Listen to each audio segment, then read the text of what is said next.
Good morning from Xiamen and welcome to a new episode of our podcast, In the Blend. In the blend, yes. My name is Marcela, I'm from Chile, and let me introduce you my beautiful, amazing friend, Aida.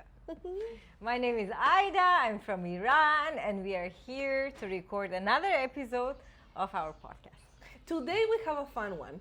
Today we have a fun episode. We're going to talk a little bit about ourselves, about our cultures, about how we met. How we met, Aida? Well, it's a Do you small remember? city, Marcela. Yes, People but meet each other all the time, I right? know, but I kind of don't remember exactly how I met you. And we met like many years ago. Yeah, But many years ago. I think- remember the first time that we hung out, but I don't remember how we met actually. Yeah. Well, since Xiamen is a very tiny city, people know each other. And sometimes people recommend each other to each other. You know, oh, Yeah. that person is really nice. Have you hung out with him yet? So for me, it was Luis, our friend, that is Mexican not friend. not in Xiamen anymore. He told me Marcela is a very cool girl. Wow. And you can hang out with her, Ida. It can be a nice friend. I was like, okay.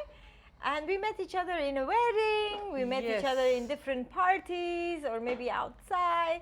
I remember. Then we became neighbors, kind of, in the same neighborhood. Yes, we always lived quite near. Yeah. I remember that I saw you the first time at that wedding, a wedding of our friend Asha and Pablo. Yes. And but I don't remember talking to you. But then I remember then my friend Cassie, friends of Alex too. Yes. She told me Aida is a very cool woman. I remember the first time that we hung out. We hung out with Alex Yes. in the also, coffee shop. Do you also, remember? Yes, and yes. after that, you invited me to Yes. your home. Okay. Alex was the link. Yes. Ah, yes. now I remember. Oh, it just came to me right now. Yes, I remember that Alex told me Aida is a very cool woman from Iran. You should meet her. And I remember then she came to my house, and then we decided to go to that little coffee shop in front of the ocean. Yes, You know, the one yes. that was very near to our Yes, homes. That yes. doesn't exist anymore.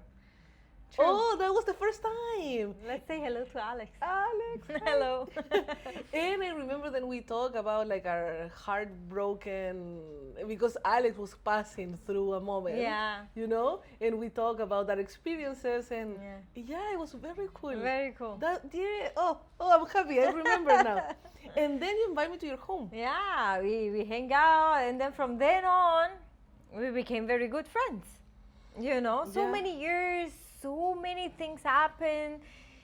Probably also, I feel like many of my friends that I have very close friendship with, is the ones that stayed here during COVID. Ah, You know, COVID helped us, get very close to each other Yes. because we didn't have family members close Yeah, by.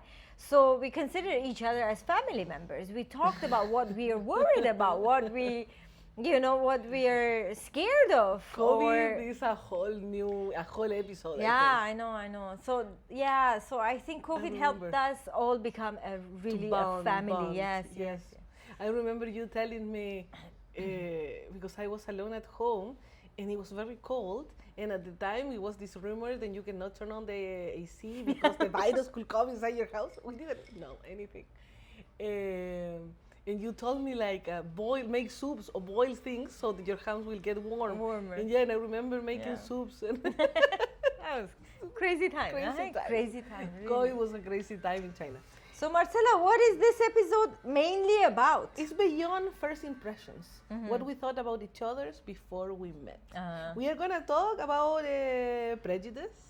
It's a word that is very difficult for me to pronounce, so bear with me. We are not native English speakers. We cannot do this podcast in Farsi because I don't speak Farsi and you don't speak Spanish. Yeah. You won't do a little bit. And our Chinese is not strong enough to have a deep conversation. Yeah. So we will say words wrong. Yeah, I will and it's okay. mispronounce prejudice. I needed Prejudice, to yes. write it Yeah. to learn how to pronounce it. Yeah.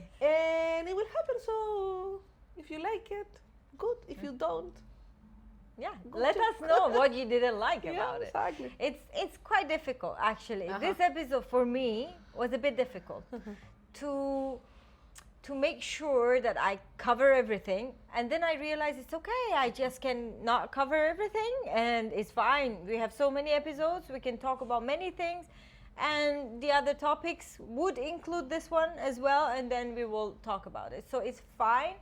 And we have just limited time, right? Exactly. So we cannot cover everything. It's kind of very vast. It talks about 2 countries or more. Yeah. And yeah. In Chile and Iran, we are far. If you see a like globe, we are very, very far from each other, right? Aida, and I must say, speaking by myself, like for myself, I didn't know nothing about Iran before I met you. And I feel kind of ashamed to say this because I'm a journalist. And I had so little knowledge of Iran before I met you. I remember then after we met the first time, then I went to your house. I went deep to like search the history and the country and people. And I do that. I've been doing that quite a lot in China because you meet people from countries that I never heard before. Yeah. And I remember that I was amazed about Iran.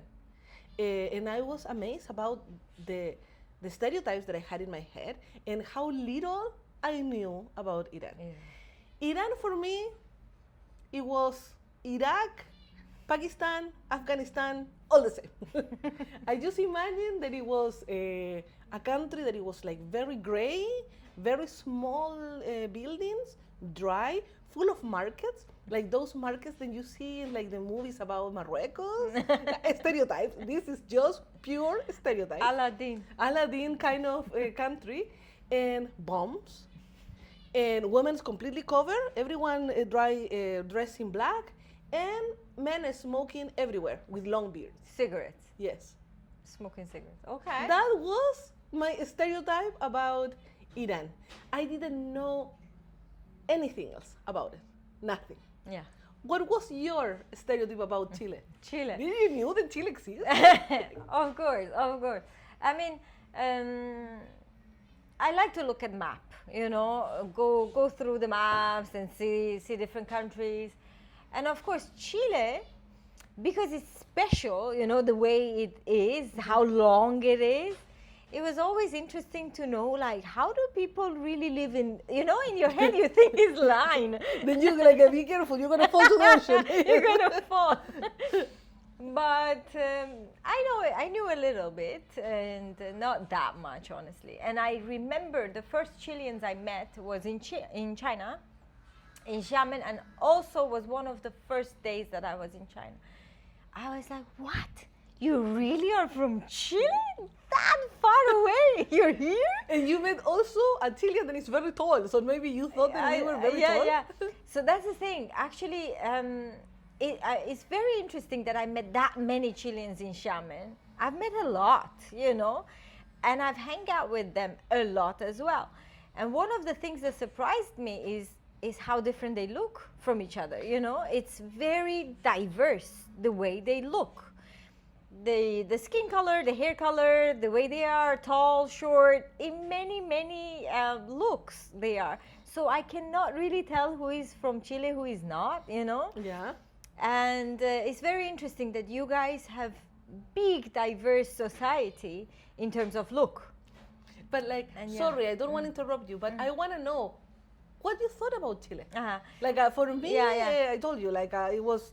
Yeah, I didn't know anything. Right. I mean, Chile was not in our radar, let's say. Okay. For when I was growing up, in the news, it wasn't that much mentioned. Maybe South America was like my image of everything, you know. You could tell some countries that are bigger or more in the news, maybe they were going through wars or like, you know, that kind of things that comes to the news and we watch. But since Chile, after revolution, right, it became more democracy, more like after dictatorship, yes. After the dictatorship. So it was a peaceful country. So it was not that much in the news as well. So they didn't show us Chile, so we didn't know much about Chile. What do you imagine about like the streets or those kind of things? Do you have like an idea? But I thought, I mean, it was, I think we all think that South America, all of it is very hot. Okay. Right? Hot and humid. That's what you think. And then I realized, no, actually, you have mountains and it gets cold. And actually it gets to Patagonia where it's super cold and it's South Pole. Yeah, so we thought it's hot and humid and also many happy people. People are super happy. And I always thought there is no much difference between women and men in terms of, you know, discrimination. Okay. So I always thought women are free, very free, just as free as men. And these are the things that I always thought about, you know, South America, specifically Chile. Yeah, it's mainly the map that is very interesting, you know, the way the country is. Yeah, that's it. That is an interesting part because in Iran, women need to be covered, right? You need to use hijab. That is a big difference, right? Like when I before meeting you, I thought like, oh yeah, women need to be completely covered, and women kind of like didn't exist. But then after I met you and I went in this rabbit hole of like trying to learn more about Iran, I saw pictures of women in the 70s and 60s wearing miniskirts. Like, wow, beautiful women, beautiful, that hair, those eyes, you know. Everything was so different. And in a very short period of time, it changed radically, right? So that was amazing to see. Like, after I met you and I know more about Iran, I see like the things that jump to the eyes is like beautiful people, beautiful people, completely polite, so polite that it's impolite. You know, they're so polite that it's so like almost impolite because they're so polite. And I have this funny memory with your brother. Your brother came to visit us. I will tell the story. Your brother came to visit us to China, and he brought me a gift. A beautiful gift, and I remember we were sitting in the back of a car, and he gave me this gift, and I opened, and he continued saying, "I'm so sorry, Marcela. I'm so sorry, Marcela. I'm so sorry." And I was like, "Why he's saying sorry?" And my brain was like, "He's saying sorry for something. What happened? What I missed? Why he's saying sorry?" It's like, did he touch my boob when he gave me the bag, and he said sorry for that? And I was like, "No, like what happened? Like is the package dirty or broken? Why he saying sorry for? Because he's saying, Marcela, I'm so sorry. I'm so sorry." And I'm like, Nima, why? And you say the magic word, tarov. Tarov, yes, tarov. Tarov is very deep in the culture. Honestly, if I really want to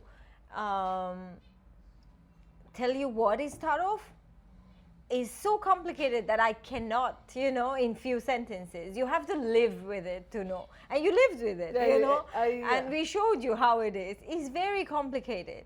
And it's very deep into every single person in that country. How you will describe what tarov means? Is being extremely nice. Extremely polite. Extremely polite, that is too extreme, yes. Super polite, super attentive, like people that are super attentive. Like that is something that I learned with you. You are a super attentive person. They're always gonna go to you, give you water, give you your seat, make sure that you are comfortable. And it's kind of like, my friend, I love you. I don't want that you be uncomfortable because of me. Right? You will do that, but you will do it out of culture. Of course. I mean, love us well, but culture. I tarov with everybody, sometimes even with my daughter, you know, like it's that much. So it's really very, very deep. So, and we are trying. I mean, it's been a thing about also in our society that people keep saying, let's do tarov less, because it brings ambiguity. You get, you don't know actually, is it right, is it not, does he mean it, does he not, you know. Sometimes also we get confused. if he's saying like, this is for you, should I take it, should I not take it, is it ta'aruf, is it not ta'aruf? And then that person would say, no ta'aruf, no ta'aruf, this is for you, you know. But that also is ta'aruf, you know. Exactly. So really it's very difficult, and some people are good at it, some people are not good at it. I'm actually not good at it. You feel that you're not? I'm not. I didn't perfect. Oh, that is ta'aruf. Yeah. Oh, no, I'm not good. I'm not good. It's like in Chinese. That's amazing. That's amazing. Nali. No. Really. I mean, I would like my friends to come and comment on this, because I think I'm not really perfect in ta'arufing. I think that also living abroad, it kind of gets, you know, a little bit less, and I see living without ta'aruf is so much easier, man. Like, my life is so much easier, because what I do, what I mean, you know. Exactly. I don't have to pretend. I don't have to really be that nice where I don't want to be nice, maybe, you know. So it's really a headache, you know. It's an extra work. Extra headache. That is something that I learned about your culture that is very fascinating. That and many other things. Like, I mean, you brought to my life things that I never thought. You brought to my life salty yogurt. Like, in Chile, we don't eat salty yogurt. Yeah, the yogurt is crazy. sweet. It's strawberry, different flavors, vanilla, different flavors of yogurt is a dessert. Yes. But you brought to me yogurt that was salty with rice, with lamb, with like different flavors, like tahini with honey. Honey, yeah. I remember one time I love that mixture. Yes, you love that. I remember one time we were drinking coffee. I think it was in the morning. And you told me, oh, you need to eat this if you're hungover. And you give me a mixture. I don't remember Really? It was tahini or it was yogurt, but it was completely different of like anything that I tasted before. I remember one time you told me, Ida, if my grandma knew that we are eating salty yogurt, she would be so surprised. And actually, it's the opposite. If my grandma knew that you're always having, you know, sweet yogurt, she would be like, what? No. Completely different. That it was something that for me was completely different. And also happened to me like a couple weeks ago that I was telling you, like, I don't know what to cook for Luz, for lunches or for dinner. And you said me, oh, here I have like a Pinterest or a Instagram thing of like, oh, easy lunches for kids. And all the ingredients were like roasted eggplant with tahini, or like yogurt with turmeric and blah blah blah, and curry blah blah blah. Yeah. Lamb with. And I'm like, oh, from all this list, I think I don't have not even one ingredient really? in my house. Of course, eggplant. Of course, I eat like salty yogurt now, and I prefer it that way. But it was so funny because it was a completely different way. Then you thought like, oh, this is very easy. Right. And for me, that was like gourmet kind of lunch for Luz. It was very difficult to make, you know? That's correct. So food is a very, very, very different thing. It's an interesting topic, actually. When you go deep in food, you will see like the habits are so different, you know? Like you're raised with that. And it's something that is in your everyday life and so different from each other. It's very interesting food. Yeah. And I remember that first time that I went to your house, you cooked. You made delicious stuffed peppers. It's very, very beautiful food. And I remember that I talked to you and I was like, wow, you are very like extroverted. Like you were very outspoken and happy, and you kind of broke the whole stereotype that I had from women from Iran. We are, this episode, we are talking about preconceived ideas, stereotypes, and prejudice. You know? And normally a prejudice comes from something negative, more of the time. And preconceived ideas are made through media and through our culture, like what we are fed of, you know? Yes. Now, probably with of course, with social media, you can see more and be more aware of what is happening in the world. But I remember when I was a teenager, we didn't have internet everywhere, like Messenger. I remember, but when I was what, 15? No, later 16. later on, yes. So we were fed Of like by TV by only, TV, so we maybe, didn't know magazines and all. Yes, we didn't know many things. And I remember when I met you, I was like, oh, actually, women's, they can be like that. Did she escape from Iran? Like what? How? What? Why she's not covered? Like they ask me a lot. Yes, that was so impressive for Yes. me. You got that a lot. Yeah, I get a lot of questions actually, because being from Iran and coming from Iran is a very complicated country where a lot of people have difficulty of understanding. It is difficult actually. If I go on, I can go on for hours to talk about it, and it's many layers that we can talk about. But just on the surface for now, I get a lot of questions. Why are you not covered, for example? Or how come you can speak English? You know, how did you get out? Or is it war still? Do you ride camels? I really get that. I really get that. Do you ride camels in Iran? So many of these, you know, it comes from ignorancy. I know, Yeah. and it's lack of media, of freedom, Exposure. let's say. Because, for example, I was thinking that when I compare Iran and Chile, let's say, why do I have not that many misconceptions about Chile? Is because it's kind of a free country. So whatever comes out of it is kind of correct, let's say. Okay.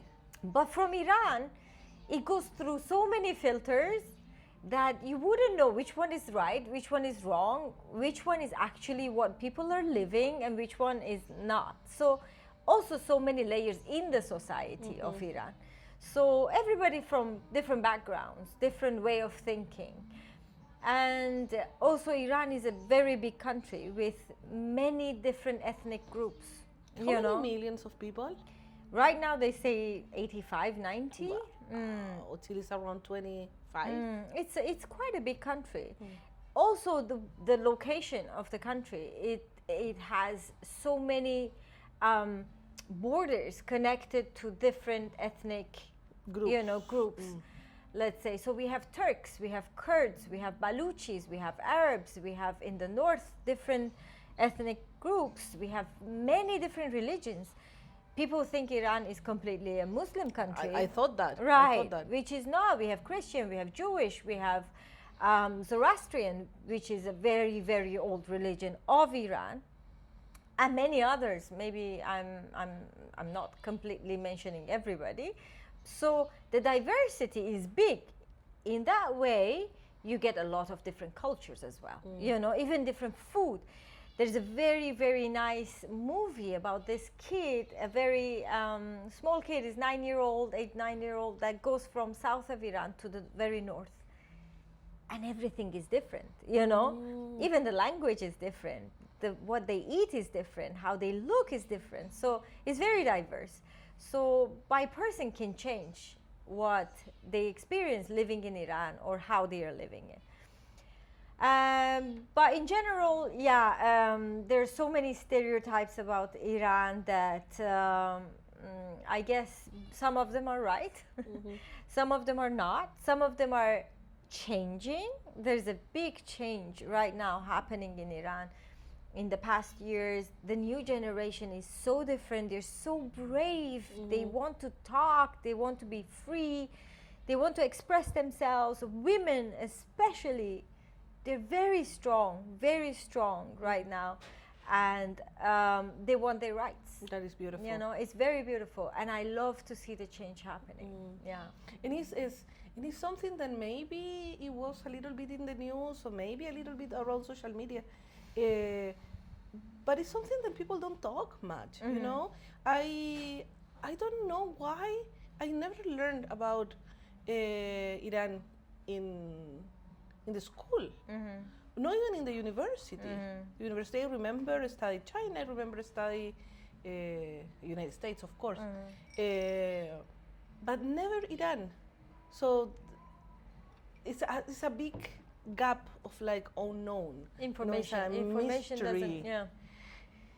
It's interesting because being in China, you can meet people from all over. I remember when I just arrived, I met a guy from Kazakhstan. And he told me, like, I was telling him, like, oh, I had never heard your country before. And he looked at me with a face of like, ugh, you know? And he told me, we are the 5th biggest country in the world. Why I know about Chile and you don't know about my country? And I didn't have an answer, you know? I'm sorry, like, I don't know, I didn't want to offend you. And then I went rabbit hole again, to read it. But yeah, it's a strange thing. It's a strange thing. I would like to, we are spending a lot of time together, all over these years. We are also raising kids, very close to each other, and we are friends, and our families are friends, and all that. And I've been learning things from you, then makes me very happy to know. For example, one of the things is like how family oriented are you, and how similar is that to South America? We are very similar. We are very family oriented. Like the love for the family, to gather together, to make parties together. We always celebrate Nowruz. Then I take it as a personal celebration right now, and I love it. Nowruz is the Persian New Year. New Year, right? It's the beginning of spring, yes. And it's your favorite time of the year? It's my favorite time of the year. So, yes, actually, it's nice that you mentioned family orientation, because we have always thought that we are the only country that is family oriented. And when I became in the blend, when I blended, when I came out of the country, or I realized, no, there's so many, I mean, everywhere you can find around the world that they are family oriented, you know. This was also a very, very shocking to me to see, oh my God, because I don't know, it was, yeah, it's also a big lie that they say in Western countries after 18 the kid has to go out. They tell you that? Yes, they tell that they have to find their own job and they live independent. You get independent after 18, you know? Okay. But now I see, no, it's not like that. Actually, the way you care about your family, the way you care about your grandma, your sisters, such close relationship, that's amazing, you know. You can live forever with your parents and no one will tell you anything. You can bring your family to live with your parents and no one will tell you anything. That's correct, yes. So that was something that I was like, wow. So I thought always I am the most family oriented person in the world. In the world. Do you have anything that it seems like talking about my culture? Like, let's talk about South America in general, because Chile, it's a small country. I mean, no, we can Do you talk about Chile. Something that you thought that it was very weird and then you adapted? Because I have something from your country. Wait, before we get into this, because you talked about Nowruz, I also want to mention about that, because there's a funny story about this, because when I arrived to Xiamen was March. We know that Nowruz is almost 20 or 21st of March, and it's the spring equinox, so it's very accurate. The day, the time, even the second matters when it turns to the next year. And it's very, very big day for me. I mean, almost you run all year to arrive to that moment, you know? It is very specific. In the group, when she sent invitation, it's like at 10 with 07 minutes in 33 seconds. So it's important day. I remember I arrived in March, so it's close to Nowruz, and I told a friend that I just met.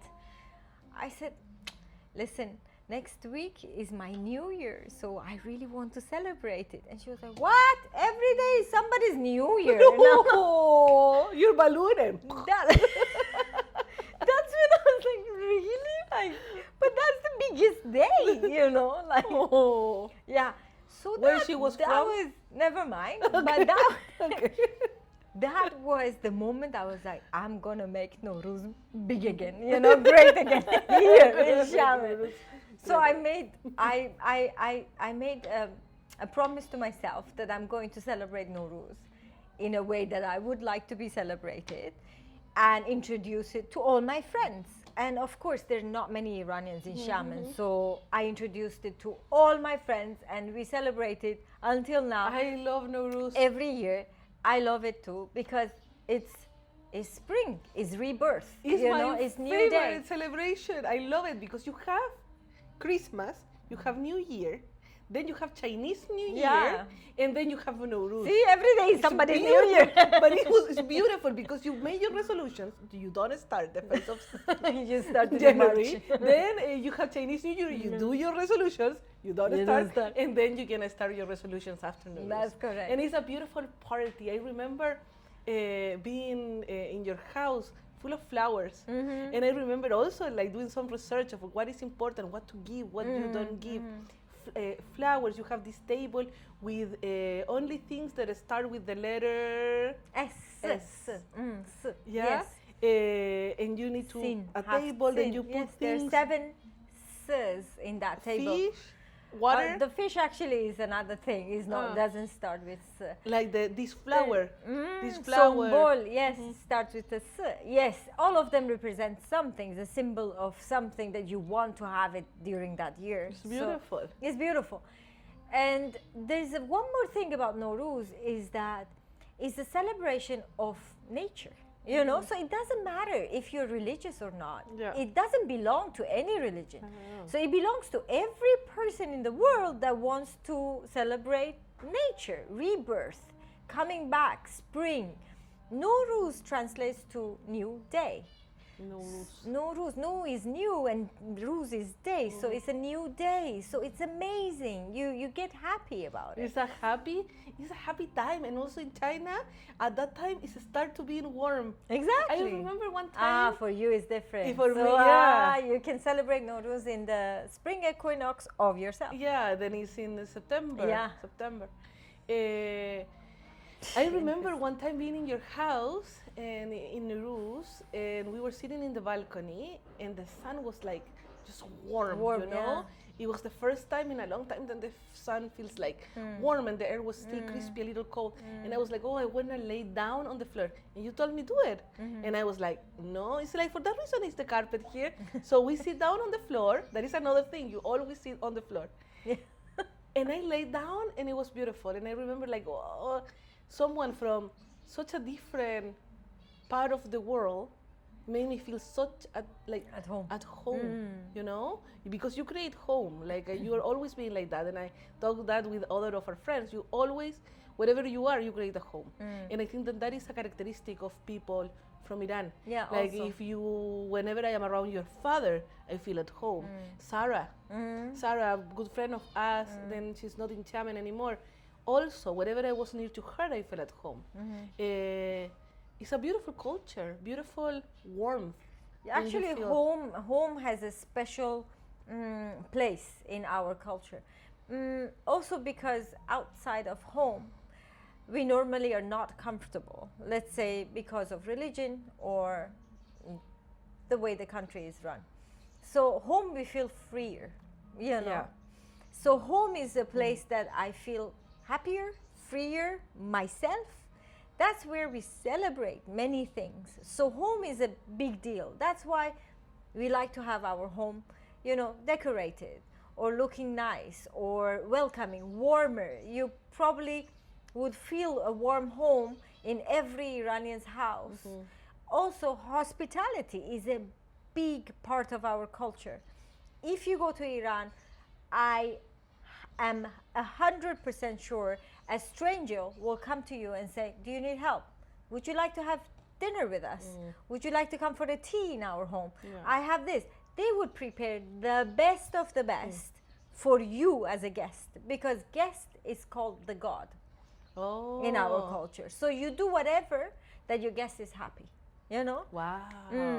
That is so hospitality is a big deal. That's why our home is the place that you do that hospitality, right? You receive people and you get together. Yes, and also you as a woman, if you go out on the street, you need to cover. Inside your home, you don't have to be covered. Yeah. So of course you're free inside your You're home. free, of course. Wow. So you celebrate it. I remember one thing that always got my attention when we started meeting, and we meeting with a lot of Iranians, because in Yemen there is a big community of Iranians. I mean times yes, at times sometimes no. yeah. But I remember how loud, guys, you are. Loud. I don't know if because I'm from Chile and my friends from Venezuela, Colombia will differ, or like, or maybe my Argentinian friends will say like no. But I thought that you were so loud, and the music was so loud, and the was so loud. And I was like, why these people is so loud? And it was something that it bothered me at the beginning. But then I understood that is part of being free. Yeah. Because you told me, and for me, I will never forget that, then in Islam you cannot dance. Yes. Like in big concerts, like music is a way for you to be free, you right? could go to concerts and preferably not dance. I mean, it's better not dance. Especially if you're a woman, maybe, you know? Oh, especially if you're a woman. I mean, dancing is completely inside. How you will be doing? Like I will be crazy with my fingers.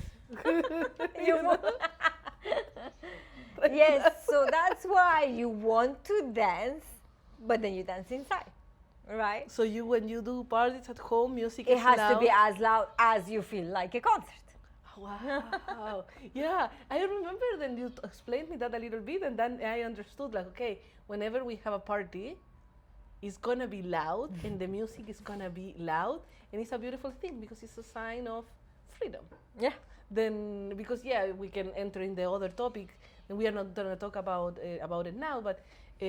We define freedom according to who oppress you. Exactly. You know, so if for you it's like I cannot dance on the street to a song, you are free when you can be in a place, then you will do it. You do it, right?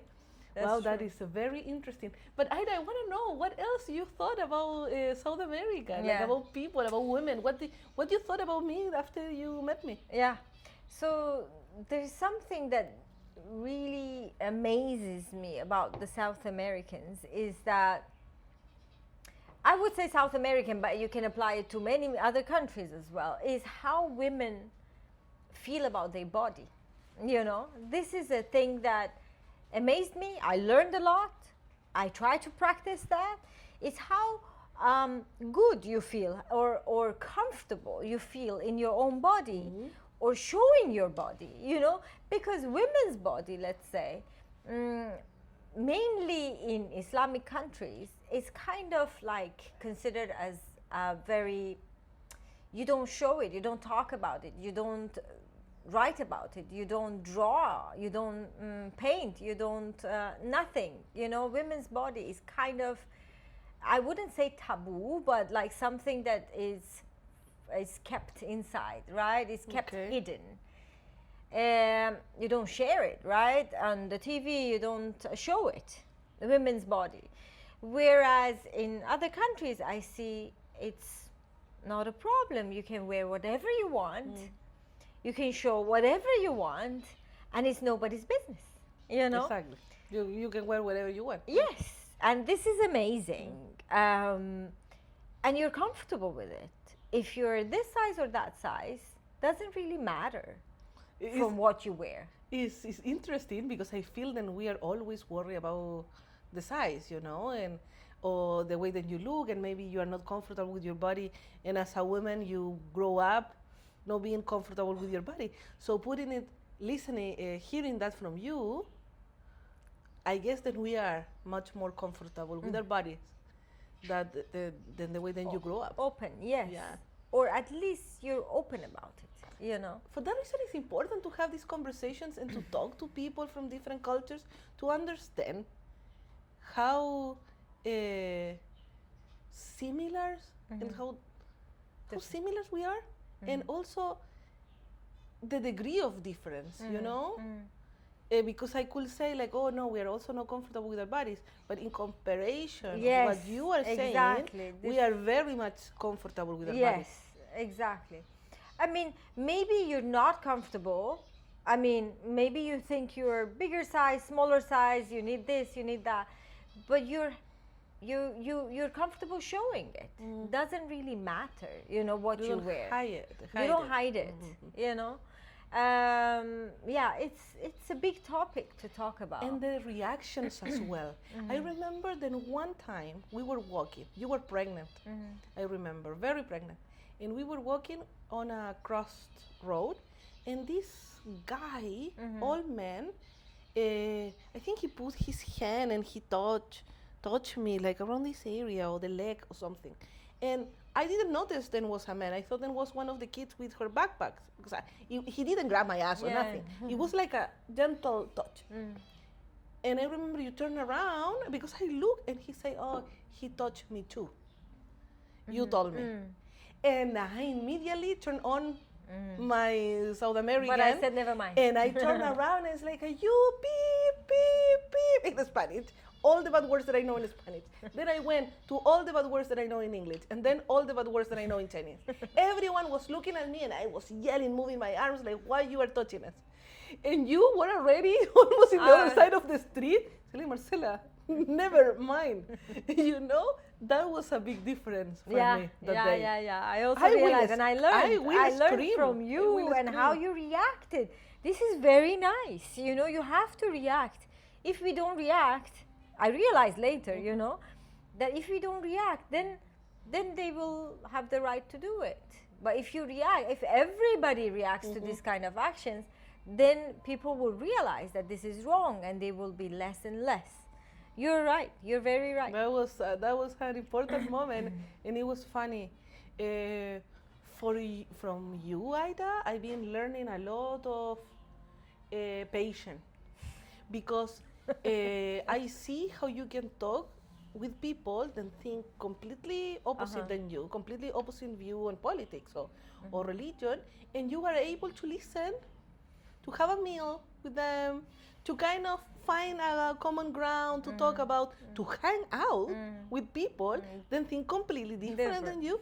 While for me, it's very difficult.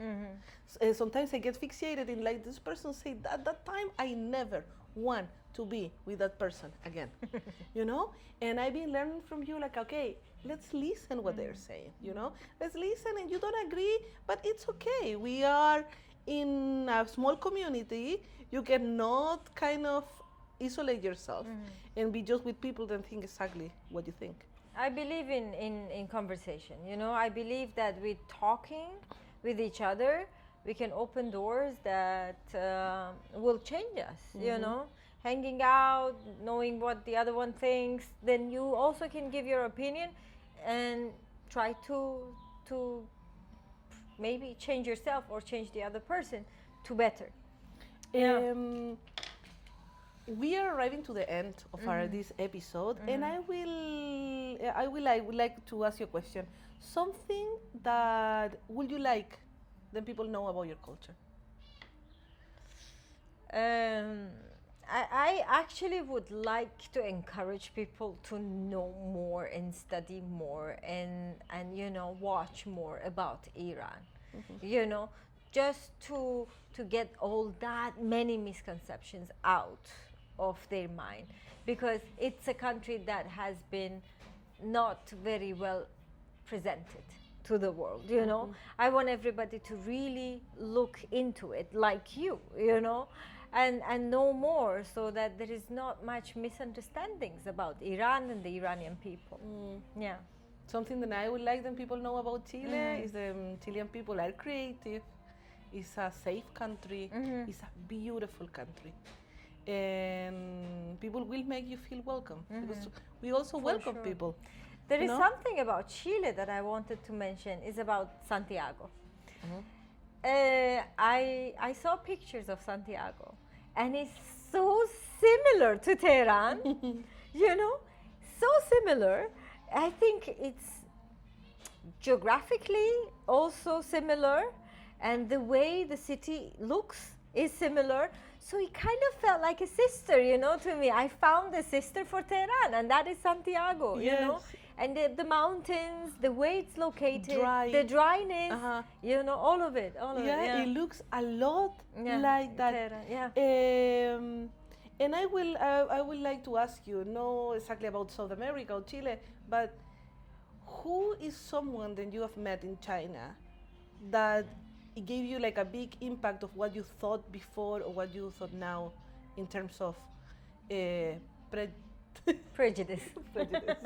Like somebody that you met and you say like, oh, actually, it's nothing what I thought about. Do you have somebody that you met? Actually, not No. really. I mean, I met this guy from Saudi Arabia one time that I thought like I will never speak with a Saudi because they are gonna be very patriarchal and very like bad, and I thought just bad things in my head. And he was so sweet. He was so nice to talk about. He was so sweet. He was so warm, and I thought like preconceived ideas or prejudice. Yeah. I cannot say that word. Are not good. Yeah. Or like maybe it's okay to have them, but it's okay to open your brain, wash it a little bit, space. put it back, and just listen and just learn from the people that you're around. And yeah, this was our episode in the blend. We're gonna continue talking about this topic and about many other ones. Yes. I don't know if you would like to say something Marco else. Day is right there, our helper, our from Mexico. From Mexico. Actually, the thing is, I was asking a friend about South America, and they were like, "Oh, Mexico, yeah, Mexico, This is and North America. Ecuador, and Colombia," and I'm like, "No, Mexico is not." And then a lot of people would think that Mexico is just right close to Brazil. We're talking about the south. Yeah, it's okay. Thank you, Marco. Thank you, Marcela. Beautiful day, You too. and you are there watching this episode. Please remember to subscribe, to write your comments, to contact us through our Instagram @the.blend. Right? And tell us what you want to know. If you have questions for us, I would tell us love what to do you think. read the comments. Yeah, let's have fun and let's continue sharing our life in Xiamen, in China. Yeah. So have a beautiful day or night or morning, and see you in the next one. Yes. See you, my friend. See you. See you, Marco. See you guys.